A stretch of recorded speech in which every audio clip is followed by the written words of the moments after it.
Welcome, friends. Episode 5, Dan Tremblay Music. And today we're going to talk about this.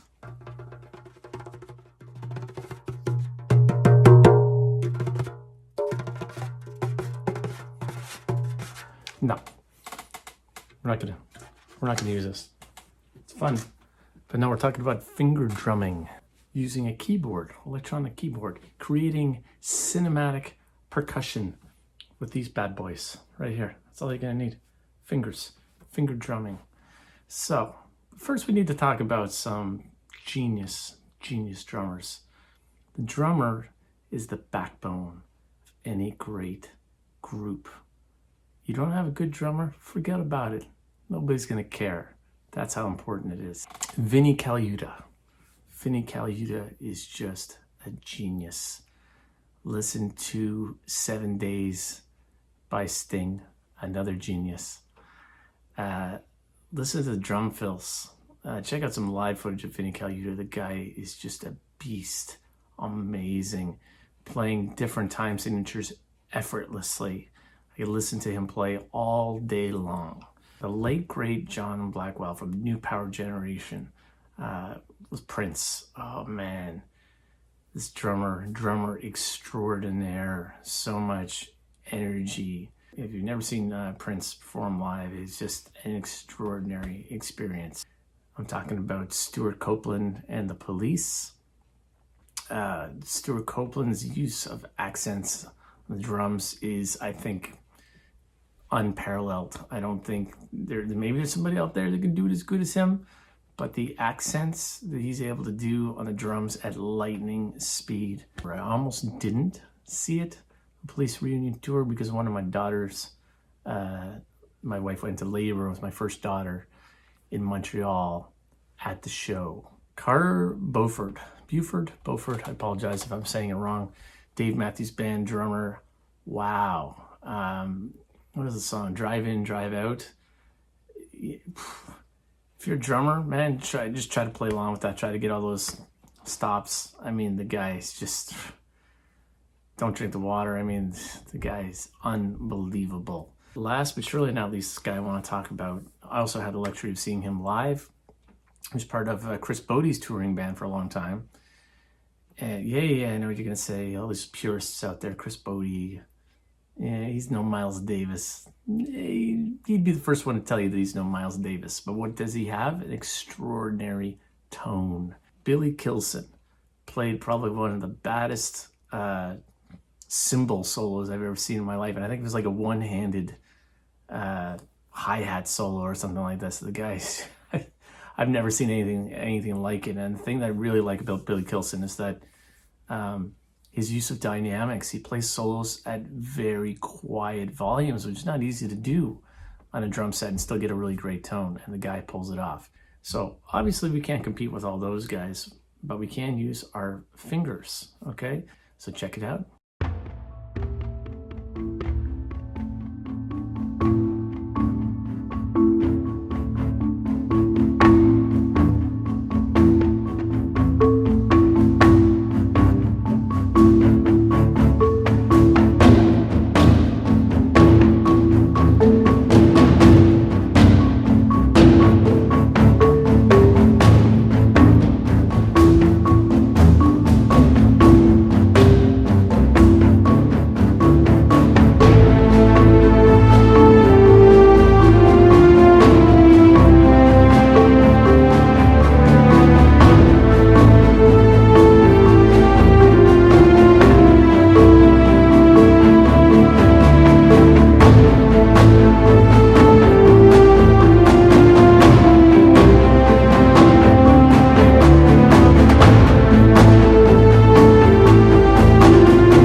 Okay, so I think that was fairly epic of a composition for certainly wanted to highlight a whole bunch of different percussion sounds, mostly my favorite ones. So we'll start off with one of my absolute favorites. It's from Zimmer Percussion. It is the Tombeck's Ensemble.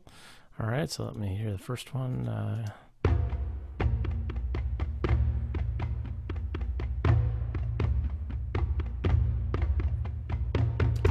Now, the big thing with these percussion tracks is try as much as possible to not loop your recordings when it comes to percussion. And the reason is the samples have all kinds of different velocity layers. There's things called round robins, which use kind of trigger different samples, and the way that it kind of puts the sound all together sounds much more authentic than just trying to loop a bunch of different. Now you can see I think I might have copied the second region over, but I tried to actually just perform this as kind of one individual part and not just loop it out. Okay, then I have a second Tombeck's track. Let's listen to that.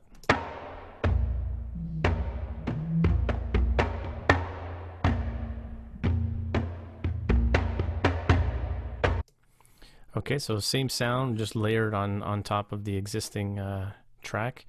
At the end here, the end of the track, I have the Boobam HC percussion again. All right, so let's listen to that.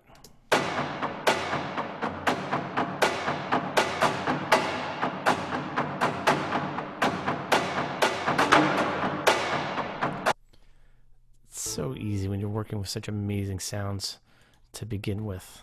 And then we have some Albion 1 Darwin Ensemble, another percussion. So there's, if you're not familiar with the Albion series, there's 5 or 6 of them now. This is from Albion 1. And they don't do a ton of percussion, but they do have some, the stuff they've included with the Albion 1 is really good. So let's listen to that.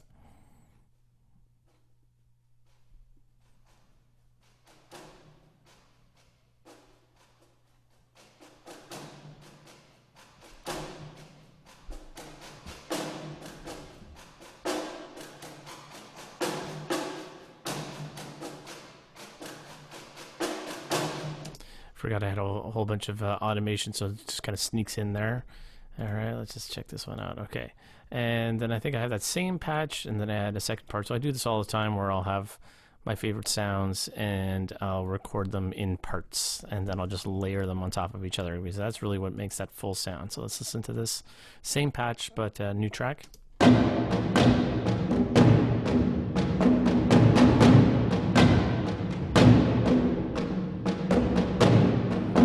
So it gives you some really, really nice low end in there. And then I think, again, it's the same patch, but just played lower down.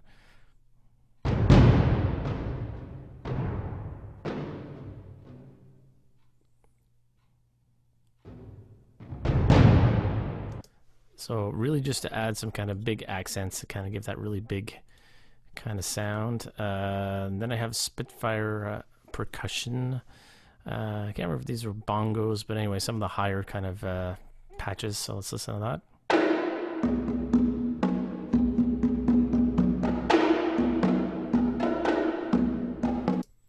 Well, that's a fun sound. All right, and then I layer that with my favorite snare, which is from Spitfire Percussion. So I have two snare parts layered on top of each other, and we'll listen to them one at a time.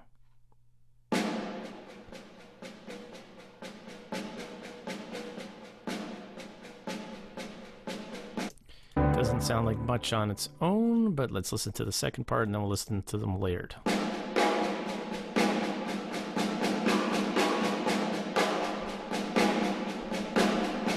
All right, again, on its own doesn't sound like much, so I have them panned slightly, one slightly to the left, one slightly to the right. Let's listen to them together now.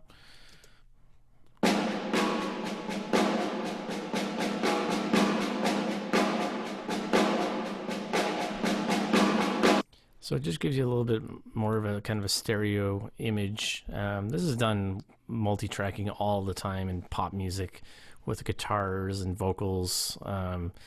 And those are generally more hard panned. Very, very common technique to kind of get like a really full sound. This is, let me see, there's automation on this one. This next one is from Omnisphere. It's called Plucking the Glacier. I spelled glacier wrong. Galcier. Okay, let's listen to that.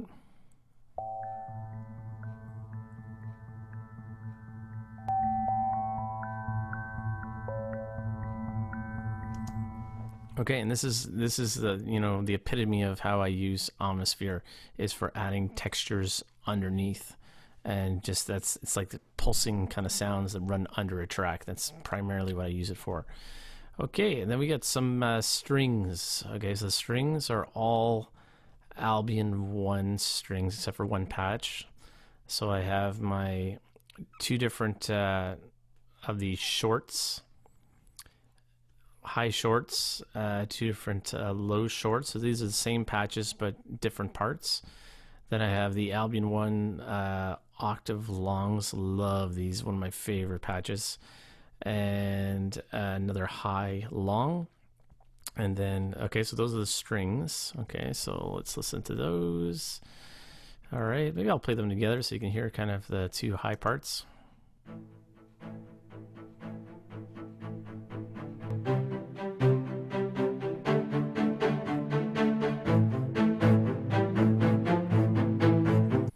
All right, that's kind of just moving. It's we're in A minor here, so we're just kind of moving in a kind of just kind of like a pattern. It's less of a melody and just more of a kind of thematic sort of A minor pattern that I'm playing there. So two different parts, and then we have our low shorts. Let's listen to those. I'll start them here.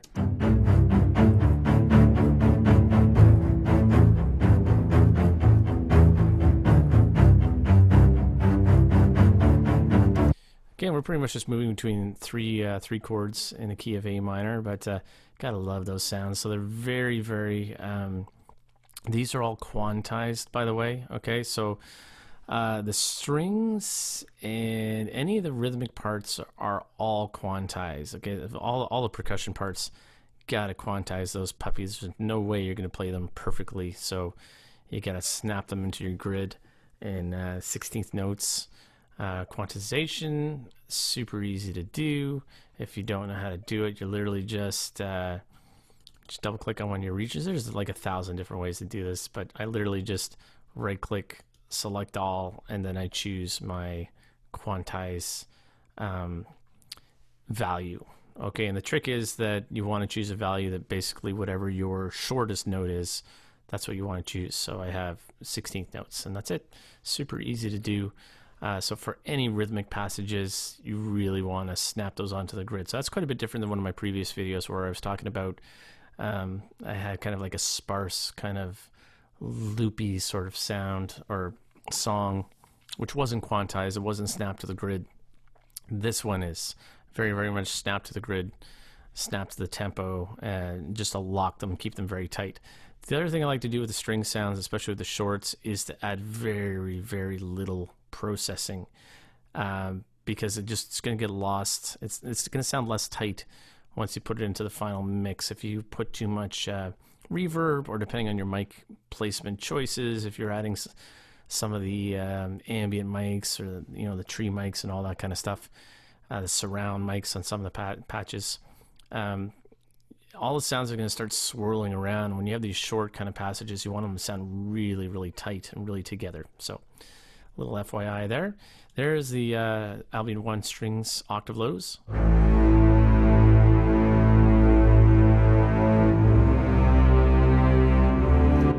So good. That sound just says so much. This one I think is the only patch, string patch that I have from Albion 5 Tundra. It's called Gypsy Long, and this is just layered over top of my Albion 1 horns mid. So maybe I should play the horn part first.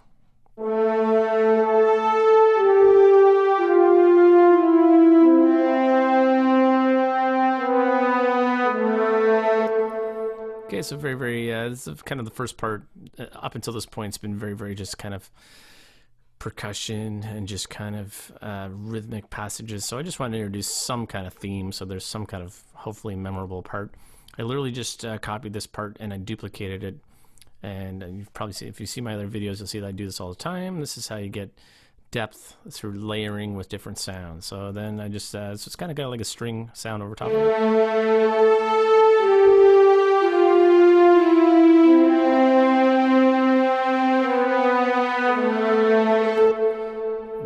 Just give it a little bit more depth. If you're hearing little pops and clicks, it's literally just because of my capture program that I'm using here.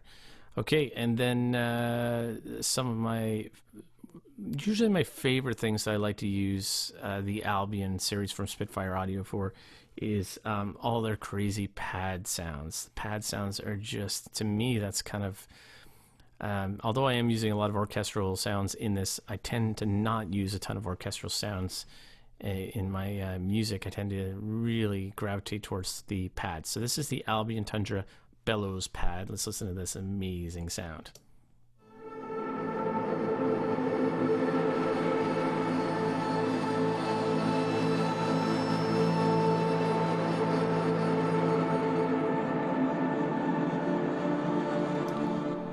Just one of those glorious sounds that just keeps going and going and going. I have that patch run again just to add a couple of higher parts towards the end, but it's the same sound. And so moving on, another just beautiful sound from Spitfire Percussion is their marimba. Okay, just amazing. So I'm just gonna fast forward a little bit here so we don't we get past the automation. So here we go.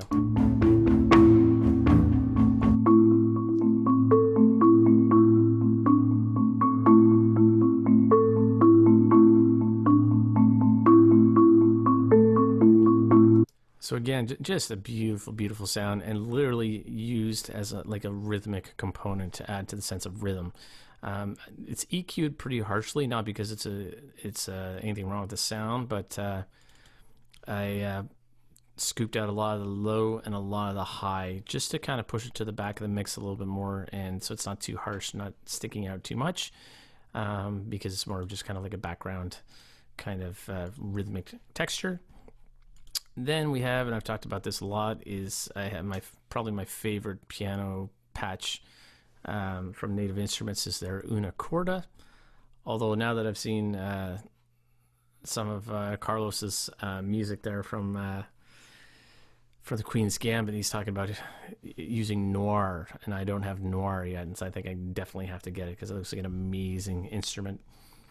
He also uses a lot of Alicia Keys, so pretty cool that this is a real big-time composer, household name. Already won an Emmy. He's probably going to be nominated again for Queen's Gambit. Probably going to win again. And the guy's using, some of the same samples that we're using. So that's pretty cool. It's kind of inspiring, really. So anyway, listen to the Una Corda. So this part of the track at the end, just wanted to kind of have just like an extra little part at the end of the song where it kind of goes off of the click. So I turned the click off. This was recorded separately, and just to give it a little bit more of like a human element, because I guess if you get too much percussion and too much quantizing, things can begin to sound maybe a little bit unnatural. So this is just a part at the end that sounds a little bit more more visceral, a little bit more natural. So anyway, Una Corda, I'll just play a little bit of it.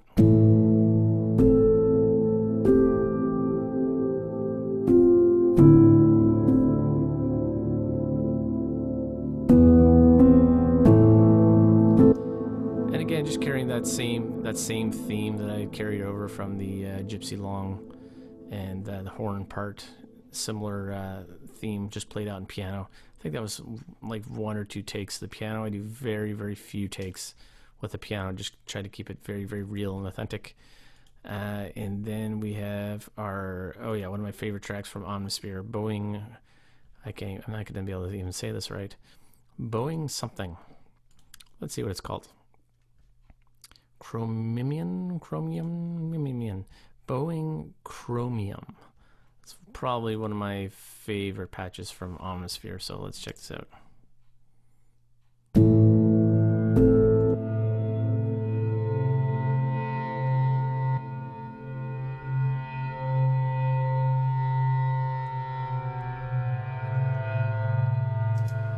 So I guess you could say I'm using it in a similar way to the Albion Tundra pads patch. It's just one of those, I love sounds that you can do so much with so little. So literally playing 1 or 2 notes and you just get like this continuous amount of never-ending texture from these sounds. Panned it a little bit to the left, and it's really low in the mix. And again, you're just gonna kind of hear it sneak in and sneak out, and you'll hear it a little bit more at the end. And that is it, my friends. That is how I put together this finger drumming. So all the drums, like I said, I try not to loop. There's a little bit of cutting and pasting going on, but try to get like just one continuous kind of performance. Then you snap it to the grid, quantize it, keep it nice and tight, and really try to get some of those velocity layers in to try to build up parts. Okay, because it just adds a little bit of texture. So towards these end parts, you're going to try to be playing those a little bit louder to try to build up some momentum for your transitions in between different parts.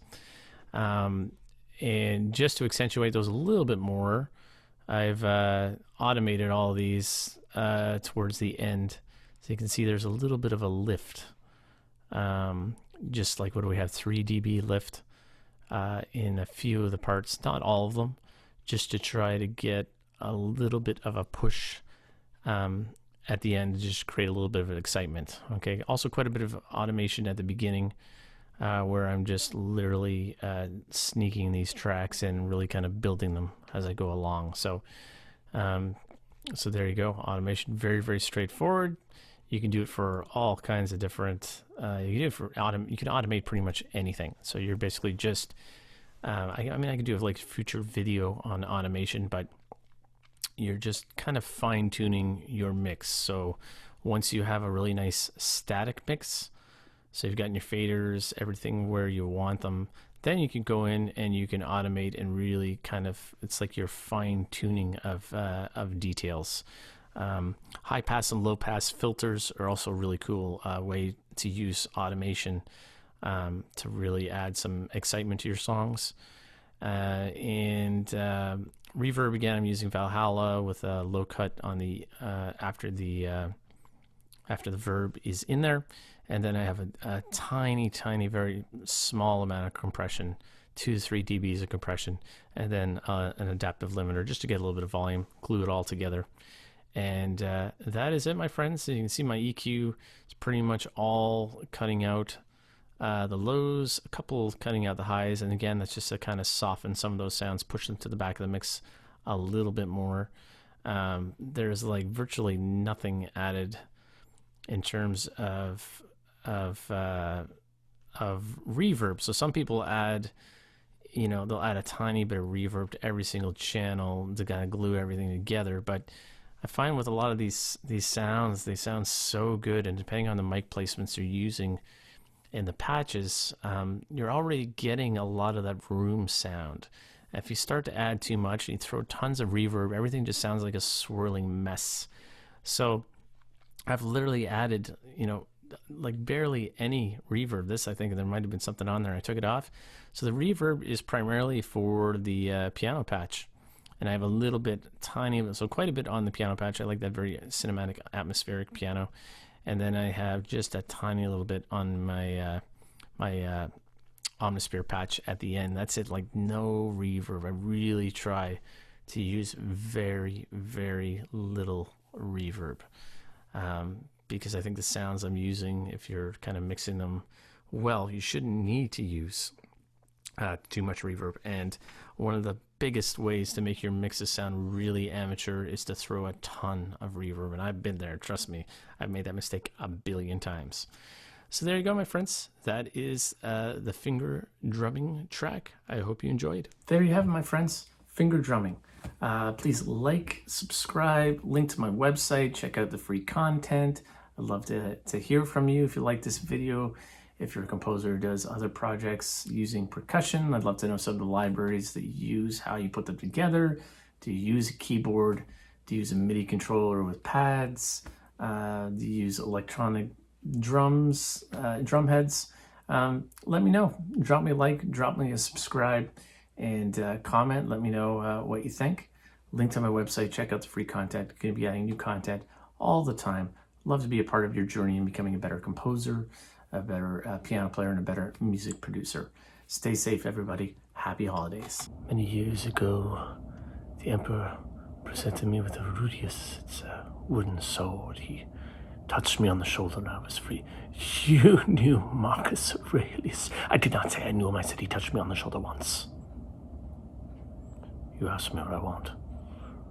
I do want to stand in front of the emperor, as you did.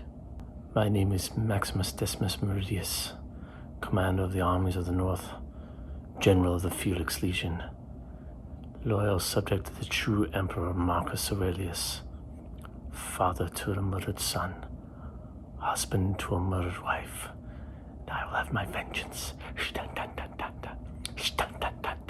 in this life or the next.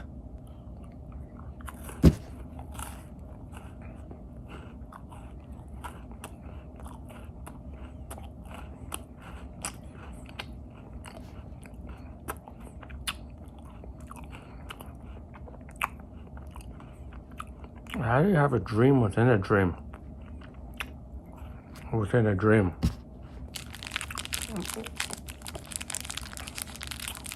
What's happening?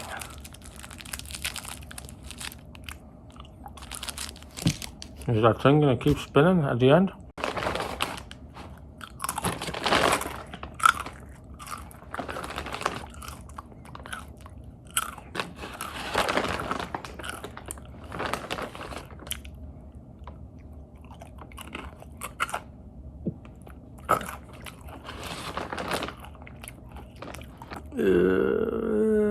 Why did I have to kill Maximus?